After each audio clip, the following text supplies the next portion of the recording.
Hello? The conflict between Israel and Hamas that erupted on the 7th of October 2023, following a devastating surprise attack by Hamas and other Palestinian militant groups, is not just a localized event but a volatile geopolitical crisis that threatens to ignite a catastrophic, wider Middle Eastern war. The roots of this crisis run deep, and the immediate fallout has created a complex and highly unstable situation across the region, involving Iran, its network of allied proxy forces, known as the Axis of Resistance, and neighboring states like Egypt and Jordan. The analysis that follows explores the immediate military situation in the Gaza Strip and the intricate, precarious positions of the major regional actors. The current phase of the war began with the Hamas-led assault from the Gaza Strip on the 7th of October 2023, which resulted in the deaths of more than 200 Israelis and the seizure of over 200 hostages. In response, Israel formally declared war against Hamas, mobilized more than 300,000 reserve soldiers, evacuated Israeli civilians near the border, and imposed a complete land, sea, and air blockade on the Gaza Strip, severely restricting the entry of food, fuel, water, and medical supplies. The Israeli military campaign has proceeded in distinct phases. The first phase involved a 3-week-long, punishing aerial bombing campaign across the Gaza Strip, aimed at destroying the infrastructure of Hamas and allowing the Israeli ground troops time to prepare for the invasion designed to topple the Hamas government. Following this, Israel ordered the entire civilian population of the northern Gaza Strip to evacuate. On October 27th, the second phase, a full-scale ground invasion into the northern Gaza Strip, began. The Israeli strategy was to use the invasion to slice the Gaza Strip in two, push as many Palestinian civilians as possible towards the south, and attack encircled Hamas forces in the north.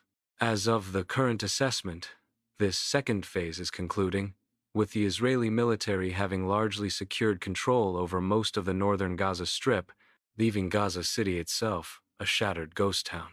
The humanitarian cost has been catastrophic. The Hamas-run Gaza Health Ministry reports that more than 14,000 Palestinians have died since the war began, a statistic representing more than 1 in every 200 people who had lived there. Among the dead are at least 5,500 children, making this conflict the deadliest in modern history for children.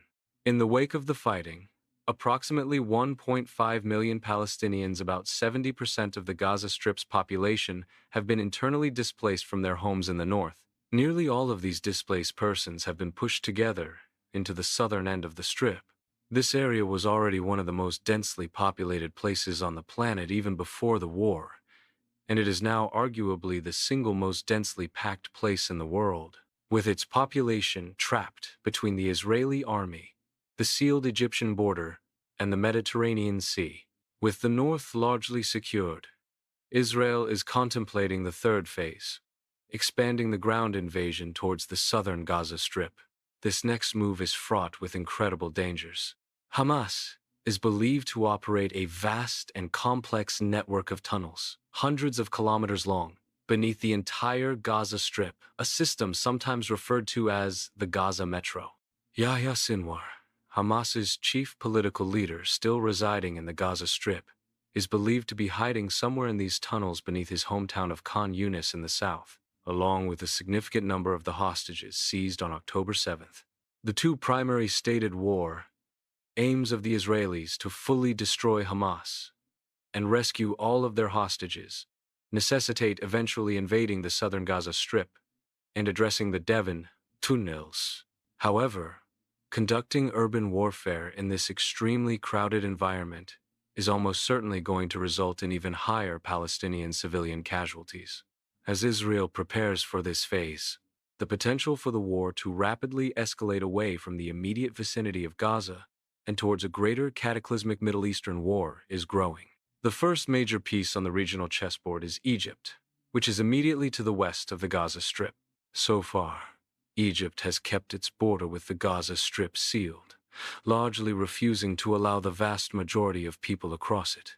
If Israel proceeds with its invasion into the southern Gaza Strip, millions of Palestinian civilians will have effectively nowhere to go, caught between the Israeli army, the sealed Egyptian border, and the Mediterranean Sea. There has been significant speculation about Israel's ultimate intentions for the more than 2 million Palestinians trapped in this scenario. A leaked paper published by a department within Israel's intelligence ministry recommended that the entire civilian population of Gaza be evacuated across the border into Egypt's Sinai Peninsula. Although the Israeli government quickly insisted the paper had no actual basis or influence on official policy, Israeli diplomats have reportedly proposed a similar private idea to multiple governments to transfer at least several 100,000 Palestinians into the Sinai. Egypt's government, led by Abdel Fattah el-Sisi, has resoundingly rejected this proposal.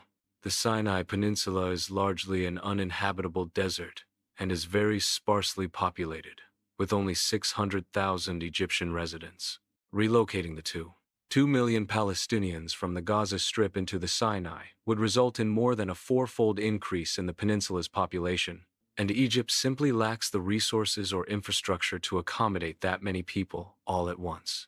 Furthermore, Egypt was already teetering on the economic brink before this new crisis, with a debt to gross domestic product ratio that has ballooned to nearly 93%.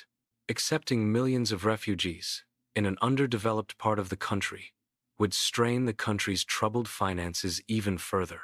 Moreover, el-Sisi's government is staunchly opposed to Hamas, which was originally founded as the Palestinian offshoot of the Muslim Brotherhood organization, an Islamist group that briefly held power in Egypt before el-Sisi and the Egyptian military overthrew them. El-Sisi has since outlawed the Muslim Brotherhood and has been struggling to contain an armed Islamist insurgency opposed to his rule, which has been thriving in the geographically remote interior of the Sinai Peninsula. Since 2011, more than 3,000 Egyptian soldiers have died fighting this insurgency. El-Sisi's pressing fear is that if millions of Palestinians evacuate from the Gaza Strip into the Sinai, there may be hundreds or even thousands of Hamas militants traveling among them who could greatly exacerbate the Sinai insurgency all over again. Additionally, he is concerned that any allegedly temporary evacuation could easily transform into a permanent resettlement, which would symbolize the final liquidation of the Palestinian cause in Gaza once and for all. The idea of Israel or the United States paying off significant amounts of Egypt's government debt in exchange for resettlement has been discussed, but accepting such a deal would almost certainly prove to be the political suicide for el-Sisi. It is therefore doubtful that Egypt will ever voluntarily open up its borders completely to all the Palestinians within the Gaza Strip. Meanwhile, in the Israeli-occupied West Bank, the situation is similarly growing increasingly unstable. The Israeli army has withdrawn substantial numbers of troops from the West Bank and redeployed them to the more pressing theaters in the Gaza Strip and on the northern border with Lebanon. This has given Israeli settler militias more influence. According to United Nations figures, daily attacks from Israeli settlers on Palestinians within Area C of the West Bank have more than doubled since the October 7th attack. Hardline Israeli settlers who want to annex parts or all of Area C directly into Israel likely realize that their window of opportunity could be closing. As the war against Hamas continues, the Israeli government will almost certainly face increasing pressures from abroad to restart a new diplomatic process with the Palestinians on the two-state solution. This would ideally result in an independent Palestinian state that includes the entirety of the West Bank, the Gaza Strip, and probably East Jerusalem. Such an agreement implies that the roughly 700,000 Israeli settlers who live in the West Bank and East Jerusalem together would have to be mass evacuated into Israel proper. Most current plans for the Gaza Strip after the dismantlement of the Hamas government involve returning control to the Palestinian Authority. In exchange for accepting the return of control and responsibility over the Gaza Strip, the Palestinian Authority is likely to demand ironclad assurances from the United States for a clear and final path towards an independent Palestinian state. The Israeli settler militias in Area C, sensing that a peace agreement might surrender their colonies, are acting now, perhaps, by forcibly pushing as many Palestinians as they can from Area C into the enclaves of Areas A and B, or into neighboring Jordan. If the violence between the settlers and the Palestinians continues to escalate, it might eventually be enough to trigger a third intifada uprising from among the 3 million Palestinians who live across the entire West Bank. This uprising would likely involve attacks on Israeli settlements in Area C and attacks across the West Bank into Israel proper. A full-blown Palestinian insurgency in the West Bank would force the Israelis to redeploy some of their forces away from the Gaza Strip to suppress it. An uprising would trigger one of Israel's greatest geographic fears. Since its founding in 1948, Israel has been wary of any hostile power acquiring control over the West Bank because it includes a series of highly elevated hills that overlook Israel's lower elevation and narrow coastal plain. Israel's actual civilizational core is located across this narrow coastal plain, including the Tel Aviv metropolitan area, known as Gush Dan in Hebrew. Gush Dan is home to more than 4,150,000 people, about 44% of the entire Israeli population, and represents roughly half of the entire Israeli economy. Tragically, for the fates of millions of people throughout history, Israel's narrowest geographic point is just to the north of the Gush Dan region, where the gap between the West Bank and the Mediterranean Sea is less than 9 miles wide. If the West Bank was fully under the control of a hostile organization such as Hamas, it would only take an advance of about 9 miles for an invasion force to completely sever Israel into 2 separate geographic halves. For reference, during the October 7th attack, Hamas militants were able to punch into Israel nearly 14 miles deep at their furthest advance. Israel, therefore, considers its continued control or influence over the West Bank to be a geographically vital strategy to maintain strategic depth. An event such as a Palestinian insurgency or mass expulsion from the West Bank would also be a terrifying prospect for the neighboring Hashemite Kingdom of Jordan. Jordan already hosts the largest number of Palestinian refugees, and their descendants anywhere in the world, nearly 2 million, who make up about 20% of the kingdom's entire population. Jordan is also home to nearly 800,000 more refugees from Syria, Iraq, Yemen, and Sudan, bringing the total number of refugees in the country to around 3 million out of a total population of only 11.4 million. This means that Jordan already has the second highest number of refugees per capita of any country in the world. Jordan's principal fear is that if the situation worsens in the West Bank, up to 3 million Palestinians who live there might be pushed out into Jordan. A sudden large influx of even more refugees would strain Jordan's resources to the breaking point. This prospect is equally terrifying to Saudi Arabia, as dramatically increased instability in Jordan could directly threaten one of the Saudi kingdom's most ambitious megaprojects, Neom. The $500 billion futuristic linear city being built immediately adjacent to Jordan and the Sinai Peninsula. Both Jordan and Saudi Arabia have made it extremely clear that any expulsion of Palestinians from the West Bank into Jordan will be a very firm red line for Israel not to cross. Circling around Israel, like sharks sniffing for blood, are Iran and their allied proxy forces that they call the Axis of Resistance. This axis consists of the King, Iran itself, the Rook, the Houthis in control of northwestern Yemen, the Knights, the Shiite militias in Iraq and Syria, the Bishop, the Bashar al-Assad regime in Syria, the Queen, Hezbollah, in southern Lebanon, the pawns, the many Palestinian militant groups, including Hamas. All these pieces cooperate together with Iran in pursuit of a common ultimate objective: the complete annihilation of Israel as a state. Iran's Rook, the Houthis, are the most geographically far removed from the current fight, about 1,600 kilometers away from Israel. Nonetheless, They have been attempting to join in the fight, armed with advanced long-range cruise missiles, surface-to-air missiles, and suicide drones supplied by the Iranians. They have been frequently targeting Israel's southernmost city, Eilat, which is Israel's only maritime port beyond the Mediterranean on the Red Sea. More ominously, the Houthis have escalated their operations in the Red Sea. On November 19th, they spectacularly hijacked a cargo ship called the Galaxy Leader. This came shortly after a Houthi spokesperson declared their intention to target any ship owned or operated by Israeli companies or flying the Israeli flag that they catch traveling the Red Sea or through the Bab el-Mandeb Strait.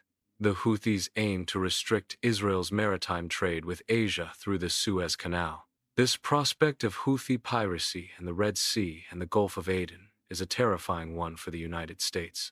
It stands to jeopardize the recently announced India-Middle East-Europe Economic Corridor. This proposed network of shipping and rail networks between India, the United Arab Emirates, Saudi Arabia, Jordan, Israel, and the European Union was intended to counter China's Belt and Road Initiative and Russia's proposed North-South Transport Corridor.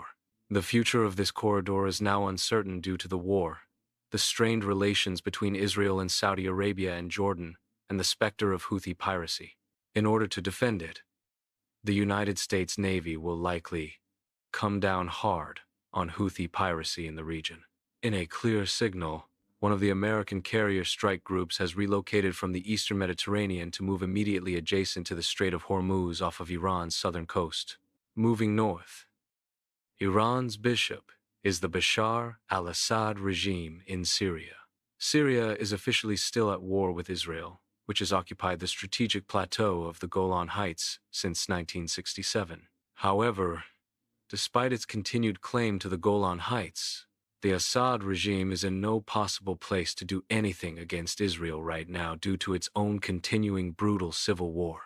Since 2012, more than 600,000 people have been killed, and more than 5 million people have fled the country, making it likely the single deadliest war ever fought entirely in the 21st century. The Assad regime still only controls about 63% of Syria's internationally recognized territory. If Assad gambled to regain the Golan Heights and attack Israel while it is distracted by the war in Gaza, the various rebel forces still alive and well in Syria might seize the opportunity to renew their offensives against him. This could completely undo the stable but fragile situation he finally achieved after a decade of war. For these reasons, Bashar al-Assad himself will be very likely to keep the Syrian army from attacking the Israelis directly. Nonetheless, Syria remains very closely aligned with Iran and willingly offers its geography for the safe passage of the Axis's other pieces. This includes 2 of Iran's Knights Shiite militias placed within Syria near the Israeli-controlled Golan Heights. These are the Fatemiyun, made up of around 15,000 Shiite fighters from Afghanistan, and the Zainabiyun, made up of an additional 5,000 Shiite fighters from Pakistan. Both militias were organized, funded, and trained by Iran's own Islamic Revolutionary Guard Corps. These 20,000 battle-experienced and well-armed Iranian allied fighters are now sitting around without much to do. Since they are entirely composed of Afghans and Pakistanis, Tehran might calculate that they are now an expendable force and could serve as the next logical piece to advance into confrontation with Israel. An assault by the Fatemiyun and the Zainabiyun into the Golan Heights would force the Israelis to confront a new front line in the northeast. The ultimate question on everyone's mind is what Iran's queen, Hezbollah in southern Lebanon, will end up doing. Hezbollah is revolutionary Iran's greatest ever success story, painstakingly created by the Ayatollah and the Islamic Revolutionary Guard Corps. During the 1,980 seconds, Hezbollah is dedicated to driving out all American European influence in Lebanon, defending Lebanon's Shiite Muslim community, spreading Iran's Islamic Revolution, and assisting Iran with destroying the State of Israel. Since its founding, Hezbollah has grown into what is almost certainly the most influential and well-armed non-state actor anywhere in the world today, likely more influential and well-armed than many actual countries are. Western estimates believe they have at least 60,000 fighters, roughly the size of the entire standing army of Lebanon itself. Iran funds Hezbollah to the tune of $700 million United States dollars per year, enabling Hezbollah to resemble something more akin to an actual professional army than a mere militia. Hezbollah is a vastly more intimidating threat to Israel than Hamas is, possessing an arsenal of around 150,000 rockets and missiles. Many of these are precision-guided ballistic missiles that can strike anywhere in Israel. Since the war began, Hezbollah has declared its solidarity for Hamas, and the two sides have been engaged in skirmishes and light attacks nearly every single day across Israel's northern border. Hezbollah has fired artillery, launched missiles, drones, and conducted small ground raids, while Israel has responded with artillery and airstrikes all across southern Lebanon. Of all the front lines beyond the Gaza Strip, this is the one that Israel is the most concerned about escalating into a full-blown second front. All it might take is a single miscalculation on either side to blow up into another full-scale war, where Hezbollah, to unleash its entire arsenal of 150,000 rockets and missiles, it would almost certainly overwhelm Israel's missile defense systems. In addition to targeting population centers and military facilities, Hezbollah's more advanced guided missiles could specifically target Israel's most critical infrastructure, exploiting geographic vulnerabilities. Water security. Israel is one of the most arid countries in the world. 5 desalination plants on the Israeli Mediterranean coast provide about 80% of Israel's entire supply of drinkable water. Concentrated missile strikes on just these 5 plants could potentially catastrophically cripple Israel's entire drinkable water supply. Energy security. Israel's energy security has long been fragile. However, since the late 2000s, massive natural gas discoveries in the eastern Mediterranean, such as the Tamar and Leviathan gas fields, have transformed the country. Israel's natural gas reserves are now among the top 25 largest reserves of gas in the world. Israel's own natural gas supplies currently power more than 70% of the country's electricity. Hezbollah's precision-guided ballistic and cruise missiles could be fired to strike Israel's offshore gas platforms. If successful in destroying them, 70% of Israel's electricity supply would be wiped offline in an instant. Maritime trade.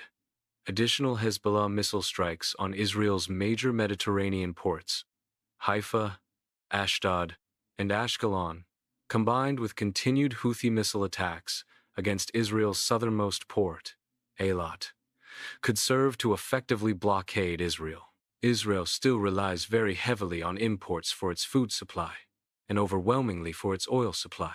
Israel imports virtually its entire oil supply through tankers coming in by sea, primarily through the terminals at Haifa and Ashkelon.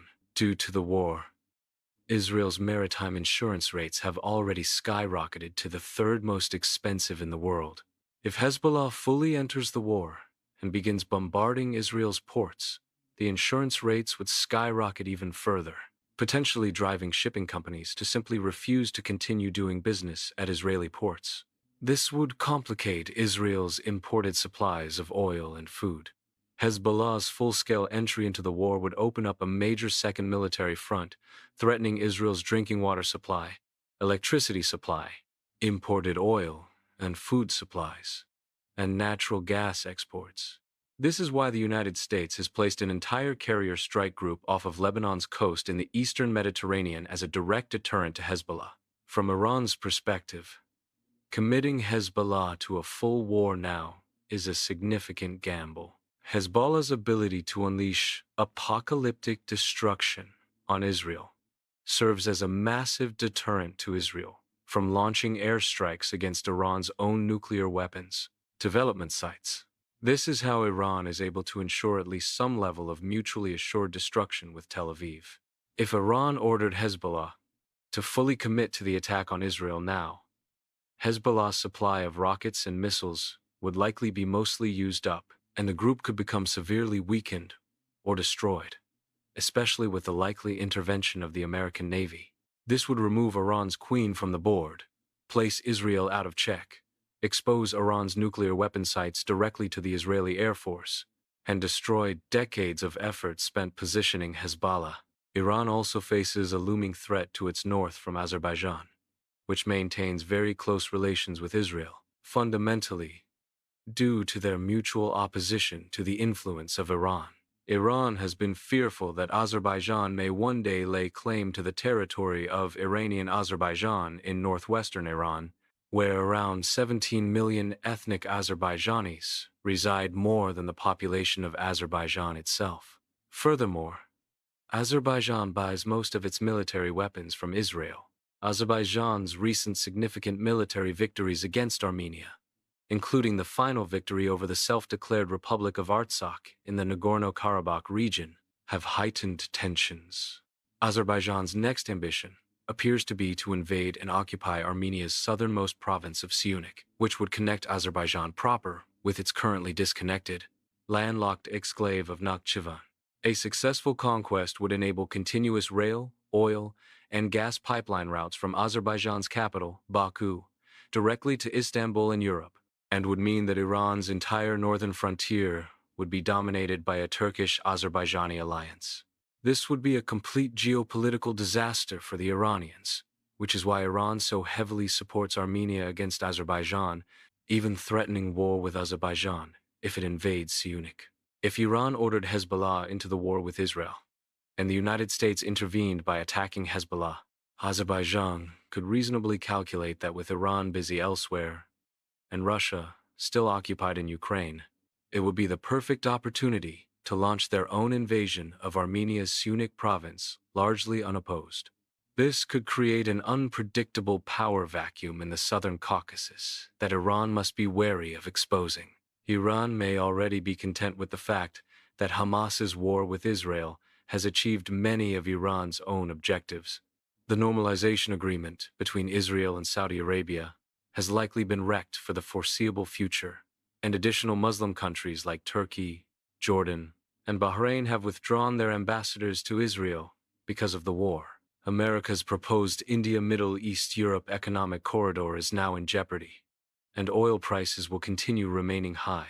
Iran may be focused on its own survival, and would rather wait to confront Israel more directly when it has actually acquired nuclear weapons, and while the United States is possibly more distracted elsewhere with a war with China over the fate of Taiwan. Finally, Lebanon itself has deep misgivings about Hezbollah dragging the entire country into a war right now. Israel has repeatedly threatened that if Hezbollah escalates, Israel will massively retaliate and destroy Hezbollah alongside Hamas. Israeli and likely American air and missile attacks, and potentially a ground invasion, would likely pound Lebanon. Lebanon has been embroiled in one of the worst financial depressions anywhere in the world since 2019. The Lebanese currency has been devalued by more than 90%. The inflation rate reached more than 170% in 2022, and the country's debt to gross domestic product ratio climbed to more than 151%. Public services have largely collapsed. There are drinking water shortages, and cholera cases have been reported for the first time in decades. If Hezbollah commits to war with Israel now, Israeli and American retaliatory attacks would likely cause Lebanon to break and completely collapse as a state, potentially throwing the country back into a chaotic civil war. Although Hezbollah ultimately takes its orders from Iran, it is also a major governing political party in Lebanon, and the Lebanese people fundamentally do not want an all-out war with Israel right now. The current skirmishes are already the deadliest fighting between Israel and Hezbollah since the 2006 war. The last time such a miscalculation led to a war between them was in 2006, when a small-scale Hezbollah raid across the border escalated into a full-blown war that lasted for an entire month. The conflict between them goes back even further, rooted in the catastrophic Lebanese Civil War, 1975-1990, which involved an Israeli invasion and the original rise of Hezbollah. This historical context is vital to understanding the current fighting.